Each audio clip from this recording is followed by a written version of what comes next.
Clear గా analysis చేస్తారు, అందరికీ అర్థమయ్యేటట్టు చెప్తారు కాబట్టి ఫస్ట్ అసలు ఏంటి డీలిమిటేషన్ అండ్ డీలిమిటేషన్ వల్ల దక్షిణాది రాష్ట్రాలకు వచ్చే నష్టం ఏంటి, ఏం చెప్తారు? సో ఒకటి ఇక్కడ నష్టం ఉంటుందా ఉండదా, డీలిమిటేషన్ అంటే ఏంటి? డీలిమిటేషన్ అంటే నియోజకవర్గాల పునర్విభజనతో పాటు ఈసారి నియోజకవర్గాల పెంపును కూడా చేస్తున్నారు. లాస్ట్ టైం డీలిమిటేషన్ చేసినప్పుడు వాజ్పేయి ప్రధానమంత్రిగా ఉన్నప్పుడు 2001లో చివరిసారి డీలిమిటేషన్ యాక్ట్ పాస్ అయింది.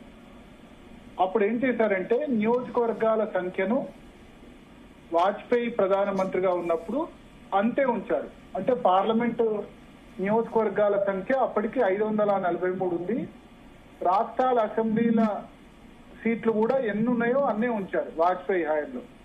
పార్లమెంటు నియోజకవర్గాల సంఖ్య కానీ అసెంబ్లీ నియోజకవర్గాల సంఖ్యలో కానీ ఏమాత్రం మార్పు చేయలేదు వాజ్పేయి ప్రధానమంత్రిగా ఉన్నప్పుడు. కానీ అది ఇంప్లిమెంట్ అయ్యింది యూపీఏ ప్రభుత్వ హయాంలో కుల్దీప్ సింగ్ నేతృత్వంలో డీలిమిటేషన్ కమిటీ వేసి చేశారు. అయితే దానికి ప్రాతిపదికన అంటే చివరిసారిగా 1971 జనాభా లెక్కల ప్రకారం పార్లమెంటు నియోజకవర్గాలు నిర్ణయించారు. 1971 జనాభా వరకు. ఆ తర్వాత ఏం జరిగిందంటే 1971 తర్వాత ఇందిరాగాంధీ హయాంలో నిర్బంధంగా ఒక దశలో పాపులేషన్ కంట్రోల్ మెజర్స్, కుటుంబ నియంత్రణ పద్ధతిని నిర్బంధంగా కూడా అమలు చేశారన్న ఉన్నాయి.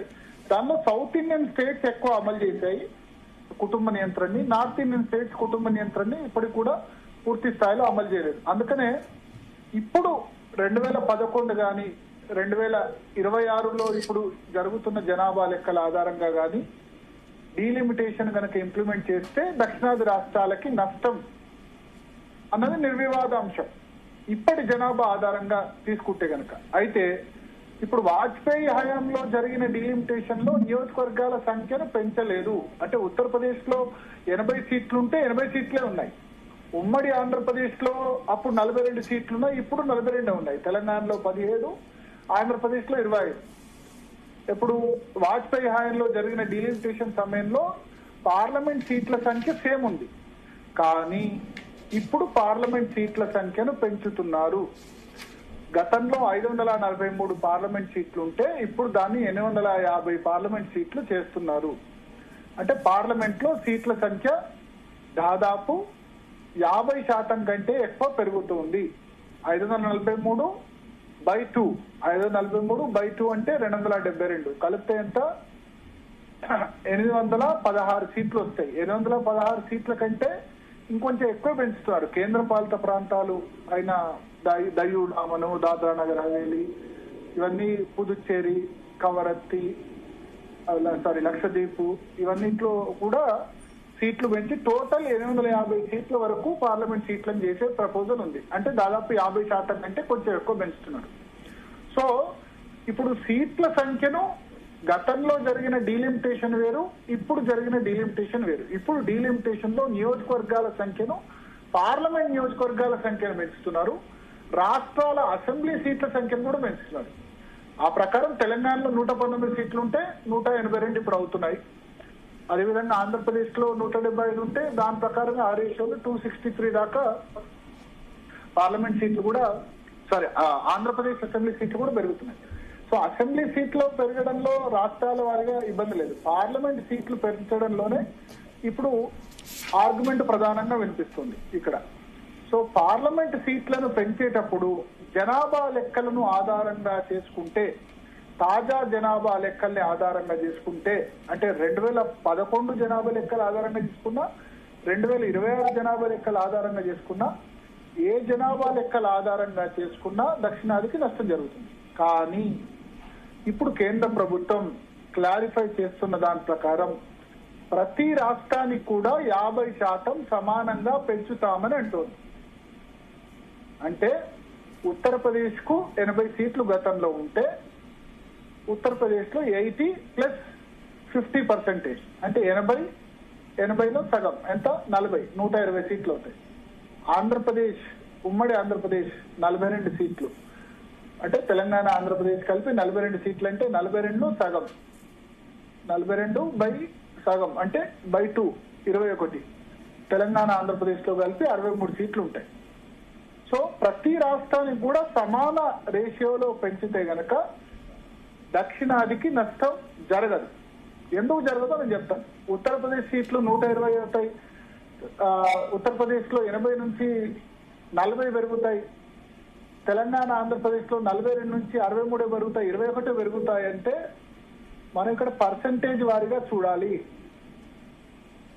ప్రతి రాష్ట్రానికి 50% పెంచితే దక్షిణాదికి నష్టం జరగదు. ఎందుకు జరగదంటే ప్రధానమంత్రిని ఎన్నుకునేటప్పుడు లోక్సభలో రాజ్యసభలో ప్రధానమంత్రిని ఎన్నుకోరు. లోక్సభలో ఎవరికి ఎక్కువ సీట్లు ఉంటే వాళ్ళు ప్రధానమంత్రి అవుతారు. 543 సీట్లలో 272 సీట్లు ఎవరికి వస్తే వాళ్ళు ప్రధానమంత్రి అవుతారు. అంతే కదా, 50% కదా. 543 సీట్లో 200/2 రావాలి. 272 సీట్లు ఎవరికి వస్తే వాళ్ళు, అంటే 50% కంటే ఒక సీట్ ఎక్కువ రావాలి. ఇప్పుడు 850 సీట్లు అయినాయి అనుకోండి, అప్పుడెంత? 850/2 అంటే ఎంత? 376 సీట్స్ ఎవరుంటే వాళ్ళు ప్రధానమంత్రి అవుతారు. అప్పుడు ఎంత? 50% దాటితేనే ప్రధానమంత్రి అవుతారు కదా. ఇప్పుడు ఉత్తరప్రదేశ్, ఇప్పుడు దక్షిణాది రాష్ట్రాలకు సంబంధించిన సీట్ల శాతం ఎంత ఉంది? దక్షిణాది రాష్ట్రాలు అంటే ఏవి? అప్పట్లో 4 రాష్ట్రాలు, ఇప్పుడు 5 రాష్ట్రాలు. ఎందుకంటే తెలంగాణ ఆంధ్రప్రదేశ్ విడిపోయినాయి. దక్షిణాది రాష్ట్రాల్లో మనం ఒక్కో రాష్ట్రం చూద్దాం. ఒక్కో రాష్ట్రం ఉమ్మడి ఆంధ్రప్రదేశ్ 42 సీట్లు ఉండేవి. ఓకే, తర్వాత అంటే తెలంగాణకు 17, ఆంధ్రప్రదేశ్ 25, 42 సీట్లు. కర్ణాటక ఎన్ని సీట్లు? 28 సీట్లు. 42 ప్లస్ కర్ణాటక 28, 70. కేరళ 20 సీట్లు, 70 ప్లస్ 20, 90 సీట్లు. తమిళనాడు 39 సీట్లు, 90 ప్లస్ 39, 129 సీట్లు. 129 సీట్లు దక్షిణాది రాష్ట్రాలకి గతంలో, అంటే కుటుంబ నియంత్రణ పాటించక ముందు 1971 జనాభా లెక్కల ఆధారం ప్రకారం డిసైడ్ చేసిన దాని ప్రకారం దక్షిణాది రాష్ట్రాల సీట్ల శాతం 23.75% వస్తుంది. 543 సీట్లలో 129 సీట్లు అంటే దక్షిణాది రాష్ట్రాలు, అంటే మనం అనుకునే దక్షిణాది రాష్ట్రాలు అంటే కర్ణాటక, కేరళ, తమిళనాడు, ఉమ్మడి ఆంధ్రప్రదేశ్. అంటే ఇప్పుడు తెలంగాణ ఆంధ్రప్రదేశ్ గా విడిపోయిన రాష్ట్రాల సీట్ల సంఖ్య 543లో 129 అంటే 23.75%, అంటే 24% రేషియో వస్తుంది. ఇప్పుడు మనం ఈ 4 రాష్ట్రాల ఈ 5 రాష్ట్రాల సీట్లను కూడా సేమ్ అదే 50% పెంచారు. 129 ప్లస్ 50% జమ చేయండి. 129 ప్లస్ 65 ఎంత అవుతుంది? 129 ప్లస్ 65 జమ చేస్తే 129 ప్లస్ 65 జమ చేస్తే 194 సీట్లు అవుతాయి. సో 194 సీట్లు అయినప్పుడు ఇప్పుడు ఇదే రేషియోను సేమ్, అంటే మన రేషియో మారట్లేదు. 50% అన్ని రాష్ట్రాలకు పెంచినప్పుడు దక్షిణాది రాష్ట్రాల రేషియో, సీట్ల రేషియో, లోక్సభ సీట్ల రేషియో రేపు సీట్లు పెంచిన తర్వాత కూడా 24% ఉంటుంది. సో ప్రధానమంత్రిని నిర్ణయించడంలో సీట్ల సంఖ్య ముఖ్యం, ఎన్ని సీట్లు అన్నది ముఖ్యం కాదు. ఉత్తరప్రదేశ్ కు 543 సీట్లు ఉన్నప్పుడు ఉత్తరప్రదేశ్ సీట్ల రేషియో ఎంత ఉంది? 80 ఉంది. అంటే ప్రతి దాదాపు 7 సీట్లలో 1 సీటు ఉత్తరప్రదేశ్ కు ఉంది. ఇప్పుడు 850 సీట్లు ఉన్నప్పుడు కూడా ఉత్తరప్రదేశ్ రేషియో అంతే ఉంటుంది. ఓకే, సో దక్షిణాది రాష్ట్రాల పర్సంటేజ్ లోక్సభ సీట్లలో 24% సమానంగా ఉన్నప్పుడు దక్షిణాదికి నష్టం ఎట్లా అవుతుంది? జనాభా లెక్కల ఆధారంగా చేస్తే గనక దక్షిణాదిలో సీట్లు తగ్గుతాయి. ఓకే, అంతే కదా. అంటే 1% తగ్గిన, అంటే ఇప్పుడు 22%, 21%. నిజానికి జనాభా లెక్కల, ఇప్పటి జనాభా లెక్కల ఆధారంగా చేస్తే గనక, ఇప్పటి జనాభా అంటే ఇప్పుడున్న దక్షిణాది రాష్ట్రాల జనాభా ప్రకారం చేస్తే మనం, అంటే తమిళనాడు కానీ, తెలంగాణ, కర్ణాటక, కేరళ, ఆంధ్రప్రదేశ్ ఇవన్నీ రాష్ట్రాలు కూడా పర్సంటేజ్ వైజ్ గా ఒక 4 నుంచి 5% సీట్లను నష్టపోయే అవకాశం ఉంది. అంటే దక్షిణాది రాష్ట్రాలకి 19 నుంచి 20% సీట్లు మాత్రమే వచ్చే అవకాశం ఉంది. ఇప్పటి జనాభా అంటే 2011 జనాభా లెక్కలు తీసుకున్నా ఇప్పుడు ఈ మహిళా రిజర్వేషన్ బిల్లుని ఆల్రెడీ మహిళా రిజర్వేషన్ బిల్ పాస్ అయిపోయింది, నారీ శక్తి వందన అభియాన్. అది 2029 నుంచి అమల్లోకి వస్తుందని చెప్పారు. అయితే ఇప్పుడు ఆ చట్టంలో అమలు ఏం చెప్తున్నారు, గతంలో 2026 జనాభా లెక్కల ఆధారంగా దాన్ని ఇంప్లిమెంట్ చేస్తామని చెప్పారు. ఓకే, 2026 జనాభా లెక్కల ఆధారంగా ఇంప్లిమెంట్ చేస్తే గనక 2026 జనాభా లెక్కల ప్రకారమే పార్లమెంట్ సీట్లు పెంచారనుకోండి, అప్పుడు అత్యధికంగా నష్టపోయేది దక్షిణాది రాష్ట్రాలు. ఇప్పుడు 2011 జనాభా లెక్కల ఆధారంగా మహిళా రిజర్వేషన్ సీట్లు డిక్లేర్ చేస్తామంట. ప్లస్ మహిళా రిజర్వేషన్ లో 33% మహిళా రిజర్వేషన్స్ ఇస్తున్నారు. దీనిలో ఎస్సీ ఎస్టీ సీట్లకు ఇప్పుడు రిజర్వేషన్ ఉంది. ఇప్పుడు ఎగ్జాంపుల్ ఏంటంటే 79 ఎస్సీ సీట్లు ఉన్నాయి 543 పార్లమెంట్ సీట్లలో, లోక్సభ సీట్లలో.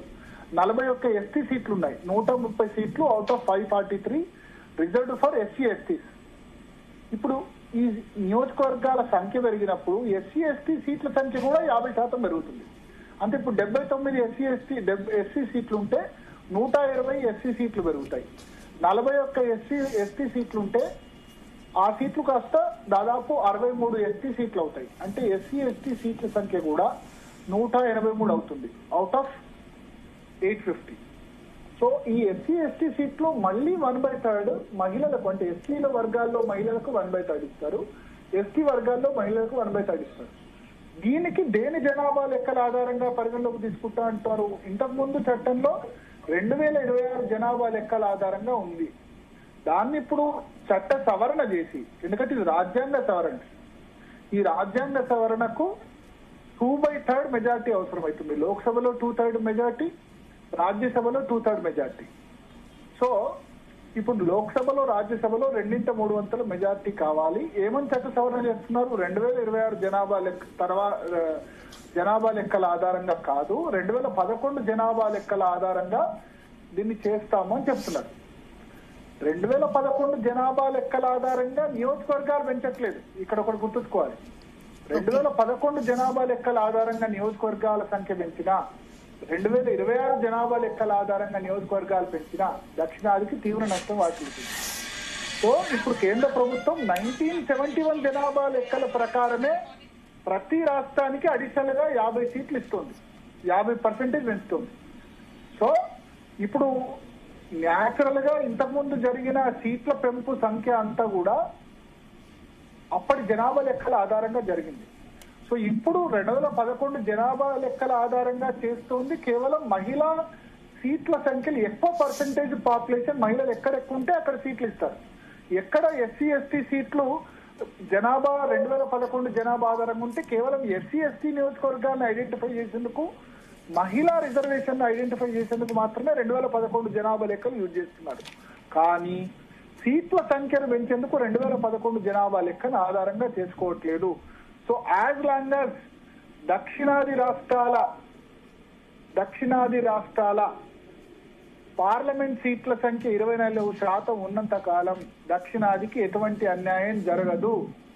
ఏదైతే తప్పుడు ప్రచారం జరుగుతోందో దక్షిణాదికి అన్యాయం అనేది, ఎందుకంటే ప్రధానమంత్రి కావాలంటే లోక్సభలో ఎన్ని సీట్లు రావాలి, 51% సీట్లు రావాలి, అంతేనా? ఇప్పుడు నిజానికి ఒకవేళ పాపులేషన్ ప్రకారం డిలిమిటేషన్ జరిగితే మనకు అన్యాయం అవుతుంది. ఇప్పుడు ఎవరైనా కోర్టు కూడా వెళ్ళొచ్చు, పాపులేషన్ ప్రకారం కదా సీట్ల సంఖ్య పెంచాల్సింది అని చెప్పి ఉత్తరాది రాష్ట్రం, ఉత్తరప్రదేశ్, బీహార్ లాంటి రాష్ట్రము వెళ్ళొచ్చు కూడా సుప్రీంకోర్టు.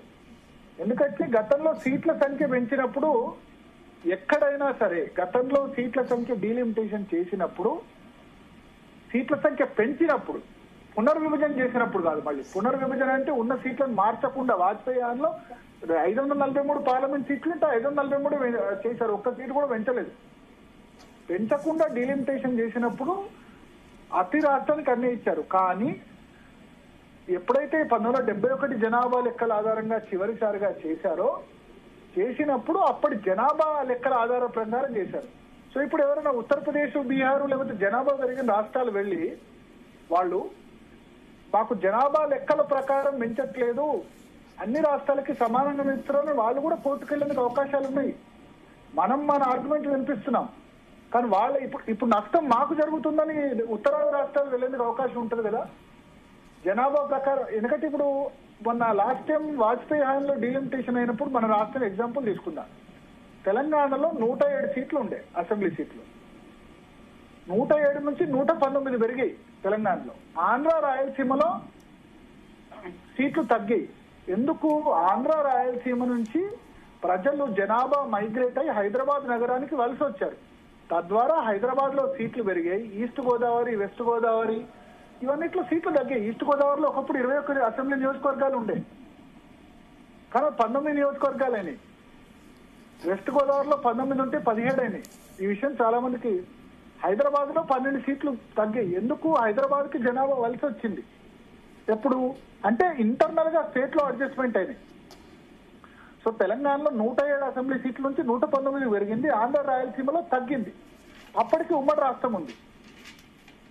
సో జనాభా ఎక్కడ ఎక్కువ ఉన్న చోట అటు డీలిమిటేషన్ జరిగినప్పుడు జనాభా ప్రకారం డీలిమిటేషన్ చేస్తే జనాభా ఎక్కడ ఎక్కువ ఉంటుందో అక్కడ పెడుతుంది. ఇప్పుడు 182 అసెంబ్లీ సీట్లు చేస్తున్నారు కదా మన దగ్గర తెలంగాణలో, లేదా ఆంధ్రప్రదేశ్ లో 175 నుంచి సీట్లు పెరుగుతున్నాయి కదా. ఎక్కడ ఎక్కువ జనాభా ఉంటుందో అక్కడే అసెంబ్లీ సీట్లు పెరుగుతాయి. హైదరాబాదు, రంగారెడ్డి, సంగారెడ్డి, మేడ్చలు ఈ జిల్లాలోనే ఇప్పుడు అసెంబ్లీ సీట్లు ఎక్కువ పెరుగుతాయి రూరల్ నియోజకవర్గాల కంటే కూడా. సో ఇదే బేసిస్ లో రేపు ఉత్తరప్రదేశ్, బీహార్ వాళ్ళు కూడా సుప్రీంకోర్టుకు వెళ్ళొచ్చు. ఆ రాష్ట్రాల వాళ్ళు లేకపోతే ఎవరైనా వెళ్ళొచ్చు. పాపులేషన్ ప్రకారం చేయట్లేదు, అన్ని రాష్ట్రాలకి సమానంగా ఇస్తున్నారని కూడా వెళ్ళొచ్చు ఆర్గ్యుమెంట్ తో. అయితే దక్షిణాది రాష్ట్రాలు ఏం చెప్తాయంటే మేము పాపులేషన్ కంట్రోల్ చేసాం, మమ్మల్ని శిక్షించొద్దు అని. సో కేంద్ర ప్రభుత్వం అన్యాయం చేస్తోంది అన్న వాదనతో నేను ఏకీభవించాను. అది మిగతా వాళ్ళ అభిప్రాయం కావచ్చు. 24% దక్షిణాది రాష్ట్రాల శాతం ఉన్నప్పుడు 24% ఇప్పుడు సేమ్ అదే ఉన్నప్పుడు మనకు అన్యాయం ఎట్లా అవుతుంది? ఇన్ఫాక్ట్ నార్త్ స్టేట్స్ మాకు అన్యాయం అని చెప్పి వాళ్ళు వెళ్ళొచ్చు. ఇది దక్షిణాది ఉత్తరాది డివైడ్ చేయడానికి ప్రయత్నం తప్ప ఇంకా వేరే ప్రయత్నం ఎట్లా అవుతుంది? ప్రధానమంత్రిని ఎన్నుకోవడం ఎన్ని సీట్లు అనుకో, 1000 సీట్లైనా అనుకోండి. 1000 సీట్లు అయితే ప్రధానమంత్రి 501 సీట్లు రావాలి. ఇప్పుడు 272 సీట్లతో ప్రధానమంత్రిని ఎన్నుకుంటున్నాం 543 వచ్చినప్పుడు. రేపు 850 సీట్లు అయినప్పుడు ప్రధానమంత్రి ఎన్నుకోవడం ఎంతతో ఎన్నుకుంటారు? 425 సీట్లు కావాలి. అప్పుడు దక్షిణాది రాష్ట్రాల రేషియో ఏమన్నా మారుతుందా? 24% ఉంటుంది కదా, 50% సీట్ల రేషియో మారట్లేదు కదా. సో ఇంతకుముందు సౌతర్న్ స్టేట్స్ 24% ఉన్నప్పుడు, ఇప్పుడు 24% ఉన్నప్పుడు దక్షిణాది రాష్ట్రాల రిప్రజెంటేషన్ మారట్లేదు. జనాభా పెరిగినా ఉత్తరాది రాష్ట్రాలకి సీట్లు ఎక్కువ పెరగట్లేదు, వాళ్ళ శాతం అంతే ఉంటుంది. ఇక్కడ మనం ఈ విషయం గమనించాలి ఒకటి. రెండవది, ఇప్పుడు రేవంత్ రెడ్డి ఒక ఆర్గ్యుమెంట్ తీసుకొస్తున్నారు. హ్యూమన్ డెవలప్మెంట్ అంటే GSDP, gross state domestic product ప్రకారం అంటే ఏ రాష్ట్రాన్ని ఎక్కువ దేశానికి కంట్రిబ్యూట్ చేస్తుందో, ఏ రాష్ట్రానికి జీడిపి ఎక్కువ ఉంటుందో, అంటే రాష్ట్ర జీడిపిని జిఎస్డిపి అంటారు, గ్రాస్ స్టేట్ డొమెస్టిక్ ప్రొడక్ట్ అంటారు. దాని ప్రకారం పెంచాలి రాష్ట్రాల సీట్లు ప్లస్ జనాభా లెక్కలు కూడా ఆధారంగా చేసుకోవాలి. 50% అది, 50% ఇది అంటారు. అట్లా అయితే ఏ రాష్ట్రం ఎక్కువ పెరుగుతుంది తెలుసా? తెలంగాణది కాదు, మహారాష్ట్రది ఎక్కువ పెరుగుతుంది. ఎందుకంటే దేశ ఆదాయంలో ఫైనాన్షియల్ క్యాపిటల్ ముంబైకి చాలా జరుగుతుంది. ప్రతి ఒక్కళ్ళనే గుజరాత్ రాష్ట్రానికి ఎక్కువ పెరుగుతుంది, హర్యానాకి ఎక్కువ పెరుగుతుంది, తమిళనాడుకి ఎక్కువ పెరుగుతుంది, ఆ తర్వాత తెలంగాణ కూడా పెరుగుతుంది కావచ్చు. కానీ ఇదే ఆర్గ్యుమెంట్, నాకు పైసలు ఎక్కువ ఉన్నాయి, నాకు ఎక్కువ సీట్లు పెంచాలి అంటే డబ్బులు ఎక్కువ ఉన్న వాడికి ఎక్కువ వాటా రావాలి అంటే, డబ్బులు ఎక్కువ ఉన్న మేము డబ్బులు దేశానికి కంట్రిబ్యూట్ చేస్తున్నాం, మాకు ఫండ్స్ మాకు ఇవ్వండి, మాకు ఎక్కువ కంట్రిబ్యూట్ చేయండి అంటే అది కరెక్ట్ ఆర్గ్యుమెంట్? అంటే మన సీట్లు ఎక్కువ ఇవ్వండి అన్న కరెక్ట్ ఆర్గ్యుమెంట్? డబ్బులు ఎక్కువ ఇస్తున్నాం, మాకు మళ్ళీ తిరిగి ఇవ్వండి అనొచ్చు. కానీ సీట్లు ఎక్కువ ఉందంటే డబ్బున్నవాడికి ఇప్పుడు నేను 1,00,000 రూపాయలు సంపాదిస్తున్నా, నాకు ఒక్కోటి బదులు 2 ఓట్లు ఇవ్వాలి, 50,000 సంపాదిస్తున్న వాడికి 1 ఓటు ఇవ్వాలి అన్నది కరెక్ట్ ఆర్గ్యుమెంటా? అంటే పేదలకి తక్కువ ఓట్లు అన్నట్ట? ఇది ఎంతవరకు కరెక్ట్ ఆలోచించాలి. అంటే నా డబ్బులు ఎక్కువ ఉన్నాయంటే ఇప్పుడు మరి అలా అంటే హైదరాబాద్, రంగారెడ్డి మొత్తం డబ్బులు సంపాదిస్తున్నాయి, ఆదిలాబాద్, కొమరంభీం జిల్లాలు సంపాదిస్తలేవు. అక్కడ వాళ్ళకి తక్కువ ఓటు హక్కు ఉండాలా? భారత రాజ్యాంగంలో ఏం చెప్పారు? ఓటు హక్కు పేదైనా ధనికైనా ₹1,00,00,000 సంపాదించినా, 100 కోట్లు సంపాదించినా, ముఖేష్ అంబానీకి 1 ఓటు ఉంటుంది, అడు పేద వాళ్ళకు కూడా ఒకటే ఓటు హక్కు ఉంటుంది. అంటే రాజు పేద డబ్బులు తేడా ఉండదు. ఇప్పుడు ఒక రాష్ట్రం డబ్బులు ఎక్కువ జిఎస్డిపి ఎక్కువ ఉంటే దానికి ఎక్కువ సీట్లు ఇవ్వాలి అన్నది అది జనాభా రేషియో ప్రకారం ఇస్తూ సీట్లు పెంచారు, లేదా ఇప్పుడు ఉన్నదాన్ని పెంచమంటారు అంతే తప్ప జిఎస్డిపి ప్రకారం రాష్ట్రాల సీట్లు నిర్వహిస్తే మనమేం బాగుపడం. మనకంటే ఎక్కువ బాగుపడేది మహారాష్ట్ర, మనకంటే ఎన్నో రేట్లు పెరుగుతాయి. ఎందుకంటే మహారాష్ట్ర జిఎస్టి కలెక్షన్ 1,13,000 కోట్లు, 1,13,000 కోట్లు మహారాష్ట్ర జిఎస్టి కలెక్షన్ ఈ సంవత్సరం. మన జిఎస్టి కలెక్షన్ 35,000. అంటే ఇప్పుడు మహారాష్ట్రకు 48 సీట్లు ఉన్నాయి, పార్లమెంట్ సీట్లు. ఓకే, మనకు తెలంగాణకు 17 ఉన్నాయి. ఈ లెక్క ప్రకారం మనకు దాదాపు వాళ్ళు 3.5 రేట్లు అంటే 4 రేట్లు అంటే 17 నాళ్ళ దాదాపు 68 సీట్లు అవుతాయి మహారాష్ట్రది. మనం 48 ఉంటే వాళ్ళు 68 సీట్లు అవుతాయి, మనకు 4 రేట్లు ఎక్కువ వస్తున్నాయి కాబట్టి. సో ఈ జిఎస్డిపి క్రైటీరియా ఆధారంగా తీసుకుంటే ఎక్కువ సీట్లు పెరిగేది మహారాష్ట్ర, అంటే పాపులేషన్ కంటే ఎక్కువ గుజరాత్, తమిళనాడు, హర్యానా, ఇంకా రిచ్ స్టేట్స్ ఉన్నాయి. ఉత్తరప్రదేశ్ నోయిడా రావడం వల్ల వాళ్ళకు అయింది, ఢిల్లీ, ఇటువంటి రాష్ట్రాలే పెరుగుతాయి. తర్వాత రెండోది, ఇది బేసిస్ కరెక్ట్ కాదు. ఎందుకు కరెక్ట్ కాదంటే ఇప్పుడు రేపు గ్రేటర్ హైదరాబాద్ ఎలక్షన్ జరుగుతున్నాయి జిహెచ్ఎంసీలో కదా. ఇప్పుడు గ్రేటర్ హైదరాబాద్ ఎలక్షన్ 6 నెలలు జరగబోతున్నాయి. రేపు బీజేపీ వచ్చి డిమాండ్ చేస్తుంది ఏంటంటే ఓల్డ్ సిటీ వాళ్ళు ట్యాక్సులు కట్టట్లేదు, ఓల్డ్ సిటీ నుంచి రెవెన్యూ రావట్లేదు. వాస్తవే కదా. గ్రేటర్ హైదరాబాద్ లో ఓల్డ్ సిటీలో రెవెన్యూ ఎక్కువ రాదు. ఎక్కడ రెవెన్యూ ఎక్కువ వస్తుంది? హైటెక్ సిటీలో, షేర్లింగపల్లిలో రెవెన్యూ ఎక్కువ వస్తుంది. అవునా? హైటెక్ సిటీ నుంచి కదా రెవెన్యూ ఎక్కువ వచ్చేది. Madhapur, Jubilee hills, Banjara hills కదా డబ్బులు ఎక్కువ వచ్చేవి ట్యాక్స్ కలెక్షన్. మరి జూబ్లీ హిల్స్ కి ఎక్కువ సీట్లు ఇచ్చి ఓల్డ్ సిటీలో తక్కువ సీట్లు అంటే ఊరుకుంటారా? అంటే ఇప్పుడు ఏ ఆధారంగా ఇచ్చారు? జనాభా లెక్కల ఆధారంగా కదా జిహెచ్ఎంసీ సీట్ల డివిజన్ అయినా. సో ఇప్పుడు ఏదైతే మన తెలంగాణ రాష్ట్ర ముఖ్యమంత్రి ఆర్గ్యుమెంట్ తీసుకొస్తున్నారు జిఎస్డిపి ప్రకారం, అంటే ఎవరు ఎక్కువ ఆదాయం ఎక్కువ ఉంటే అంటే గ్రేటర్ హైదరాబాద్ మున్సిపల్ కార్పొరేషన్ ఏ ప్రకారం డివైడ్ చేయాలి? ఓల్డ్ సిటీ నుంచి తక్కువ పనులు వస్తున్నాయి కాబట్టి ఓల్డ్ సిటీకి తక్కువ సీట్లు ఇచ్చి న్యూ సిటీలో ఇంకా హైటెక్ సిటీకి, జూబ్లీ హిల్స్ కు, బంజారా హిల్స్ కు ఎక్కువ సీట్లు ఇవ్వాలంటే ఊరుకుంటారా? ఊరుకోరు కదా. జనాభా ప్రకారం ఇది ఏమంటారు? ఇన్ఫాక్ట్ జనాభా ప్రకారం కూడా లేదు. జనాభా తక్కువ ఉన్నా ఓల్డ్ సిటీలో ఎక్కువ సీట్లు ఉన్నాయి, ఎందుకంటే అక్కడ అండర్స్ట్ రావద్దని. ఇప్పుడు అదే కదా జరుగుతుంది. 9,000 సీట్లకు 10,000 సీట్లకు వేరే దగ్గర ఇచ్చి జనాభాకు తక్కువ ఇచ్చి ఓల్డ్ సిటీలో 9,000 10,000 సీట్లకు ఒక డివిజన్ చేసి 50,000 సీట్లకు న్యూ సిటీలో డివిజన్ చేశారని చెప్పారు.